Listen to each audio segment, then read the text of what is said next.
Hello and welcome to Convict Inc. I'm your host, Robert Rosso. If you have not subscribed to this channel, please do so. If you like this video, please push like, share it with your family, friends, neighbors, enemies, etc. Excuse me while I take this dip out of my mouth. I gotta watch what I say, right? Earlier I was going through some old prison notes and stuff for some content for YouTube, and something appeared on my phone like suggestions from YouTube, and prison cooking came up. It also reminded me of Carmine Persico because that's what one of the notes that I had on my desk in the other room was about. So I decided to combine the two. So I've talked in the past about Carmine Persico being quite the chef in prison. One of the things that he was most famous for in prison, if you were in with the in crowd and got to eat with him, was making linguine and clams. Now, I thought about this, and I mentioned it before, but I thought I'd go ahead and do like the whole recipe. It's quite simple, to be honest, and I make it to this day, very basic. And everybody I make it for just thinks it's like the best thing that ever happened. And it's basics, you know? So in prison, first of all, I should say we had microwaves at the time. I think they took microwaves out of a lot of the federal penitentiaries or federal prisons in general. But we used a microwave for part of it. The other part was we had a bucket to heat up the spaghetti. And the way we did that was with a stinger. A stinger, for those of you that don't know, is a heating element that you drop in water, plug into the wall. Stingers were technically illegal in the feds. California prison sold them once upon a time. I don't know if they still do, but they're to heat up coffee or whatever. The stinger can be made with a simple cord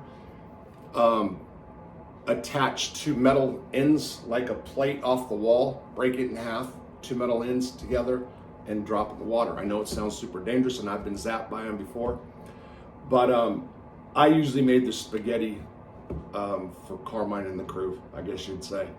I'm the one that held the stinger or stashed the stinger and would heat up the water, and that was my job. So you'd heat up the water first, then drop the noodles in. So let me back up. Olive oil used to be sold in all federal prisons.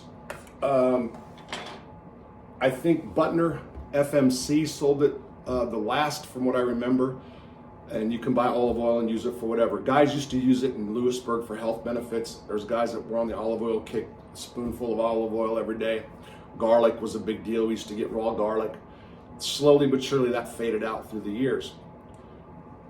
Otisville FCI was the one prison that continued to have olive oil. Now this goes back, we're going back to 2008 or 2009 to 2010. I think they sold olive oil up until that point in the Butner complex, but they took it out for a while. And what would happen is a lot of guys would come from Otisville, Italian guys, come into the Butner complex for medical reasons, and it didn't matter where they landed in the Butner complex. There was 5 prisons. That's the Butner Hospital, FMC Butner, the camp, the low, the medium, which Carmine and I were at, or the medium 2, or the deuce they call it. Any of those prisons that somebody from Otisville would come into, usually it was to the FMC. So guys would have medical issues, they'd be brought to the FMC, and they would, if they were Italian, 9 times out of 10, they had a package for Carmine. And it was normally olive oil, for sure olive oil. So Carmine, Joey, whoever would order olive oil from guys that were at Otisville, and when they came in, within a day or two, the olive oil would end up at Butner FCI 1 with us. And how that would happen is guys would go on medical runs, and they would go to the hospital. So from Butner 1, every day a bus left to go to the medical center, which is in the complex. The low, same thing. Bus would do around, pick everybody up, and once at the FMC, guys would go into what was called ambulatory care. That's where everybody sat together, congregated, did powwows, passed contraband, whatever. And on the way out, they would be given a package with olive oil. Not supposed to bring it back like that, but they did at times. Other ways, cops would bring it, the staff would bring it from one institution to another and bring it to Carmine. But Carmine had usually no less than 20 bottles of olive oil in his locker. So then it was about butter. So it's olive oil, butter, garlic, onions, if you could get some, whatever, just a little bit, not much. Italian seasoning, which you can buy from the store, from the commissary in the prison. And what did he grew parsley sometimes if you can get away with it, and garlic if you can get away with it. Carmine had a garden. It was well known for having a garden when he was doing time at Lompoc in California back in the day. He tried to grow some things at Butner, and one of the top rec staff, I used to call him Sergeant Slaughter. He was a military guy with an attitude. Been a correction officer for a bunch of years, and he could be a real ass. But if Carmine was growing something, he'd wait till it was about done and he'd tear it up. He was that kind of guy. But so olive oil, butter, garlic, Italian seasoning, and the spaghetti or linguine if we can get it. That was got from the kitchen staff sometimes. Joey Testa had a really good rapport with the kitchen staff, and Joey can get pretty much whatever he wanted. Carmine could too as well, but Carmine usually didn't go do that. He had somebody else go do that. So we did get linguine, regular linguine, but most of the time it was just regular spaghetti that they would, serve in the chow hall. But we'd get it raw, bring it back to the block, and cook it ourselves. So I'll never forget Daniel Castelli, a.k.a. Kazi out of Philadelphia, usually was the one that that took the position of dealing with the garlic first. So first you put butter in a bowl, a cube, whatever the deal was, amount of butter, melt it down, and then put the garlic in there. And this was in the microwave. I think it was about 4 minutes. And they cooked the garlic to the point to where it was crispy. Then add oil, bottle of olive oil, whatever. Let that cook for, 10 minutes, 15 minutes, or whatever it was. And then, of course, put the other spices or seasoning in, whatever, garlic salt we can get, garlic powder from the kitchen. But that was about it as far as I can recall. So then it was left to me to cook the spaghetti noodles. Carmine had food anxiety. If anybody knows Carmine Persico, did time with him, they can tell you that the guy had severe food anxiety. Crazy. So Joey liked the noodles. I never forget. Joey liked the noodles, the spaghetti, cooked for 9 minutes. Carmine was anywhere from 5 minutes to 8 max, al dente, kind of hard, which I liked it about 7.5, 8 minutes myself. But I do remember one time that it was only cooking for like 5.5 minutes, and Carmine was going crazy. Food anxiety was out of control, and he had me pull it, and it was the nastiest shit I've ever eaten. Hard, just if you ever eaten raw, half cooked spaghetti, it's horrible, horrible. So anyway, we had a big bowl that was like a bucket cut in half. That's where everything would be mixed. So after the spaghetti noodles were done, you'd have a bowl with the juice, as he would call it, which was the oil, butter, garlic, and then he would add the clams about a minute or two before pulling out of the microwave so the clams didn't get chewy. And that was called the juice.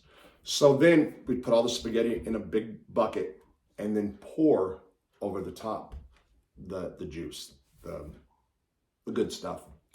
And then he'd get a big bowl and he'd mix it around, and usually anywhere from 3 to 4 people, no more than 4 were eating. And he'd get a bowl and everybody get their fair share. Carmine took the last all the time because he liked the juice. That's where all the good stuff was. And by the way, I do remember one time, I forgot who came, but it was like somebody that was over there for a week or something. They were going to stay. I forgot why. They were only staying at Butner FCI for a minute. It was an Italian guy from New York. I don't remember who it was, but there really wasn't enough And I remember that, like, he went around, and because I was the non-Italian, even though he loved me like a son, I got just a little bit, and I was kind of really offended. I remember that. And actually, I had words with them after about it. But like I said, Carmine took care of everybody. And that includes Joey, everybody that Carmine was around. He paid for the food. Food was his life in prison. That's what he did. Cooked, ate very well, by the way. But that linguine and clam sauce, there was a guy that was a lawyer out of Florida / California named Mark Desiderio. Mark was in Butner with us for a while, and he was, Mark, very wealthy guy, owned restaurants, and he just was bonkers over Carmine's linguine and clams. And I know how simple that sounds, but I'm telling you, it's freaking fantastic. Anything you put oil and garlic in, pretty much with some butter, is going to be good. But it was great. And then of course we had the cheese. Sometimes there was Mediga's breadcrumbs dried up. A few times they had Mediga made, but usually they had. You can buy Parmesan cheese from the commissary, and that's Carmine stayed stocked up on that stuff.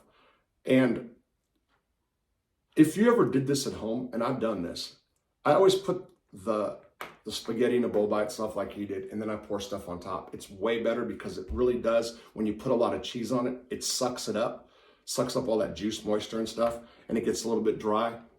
But I'm actually gonna make some tomorrow before I go to court. By the way, it is Tuesday. This is gonna be posted on Mob Monday. I'll either be locked up, incarcerated on a violation, or I will be out pending medical issues, whatever. So I'm not really sure. But tomorrow night I'm making some linguine and clams before I go in, just in case, whatever. And that's pretty much it. People asked a lot of stuff about Carmine. I brought this up before, but that was the recipe. Butter, oil. You can buy clams from the commissary, by the way, during Christmas time. Sometimes it wasn't all year round. There was a commissary committee Joey Testa was always a part of, made sure we got plenty of clams. And on Christmas, when you can buy clams, you better spend all your money on clams for the year, because if not, you're going to get scolded. And that was the truth. But yeah, fantastic meal. Really, I mean, it was so simple and so great to have it in there. And yeah, those are some memories about Carmine Persico and his cooking. I brought this up before. We got into it because he never liked anybody to use dish soap on dishes because it messed up the plastic and the taste. But quite a character. And Carmine, when eating spaghetti, always had a spoon. So a lot of Italian people know this. They get a spoon and they twirl the spaghetti on the spoon. That's what he did. I can't because it goes flying everywhere. So I'm a mess. But yeah, those are some memories of old Carmine Persico. All right, so short but simple. Try it. You'll like it. And remember, the garlic has got to be crunchy. Take care. Oh, I better shut this up.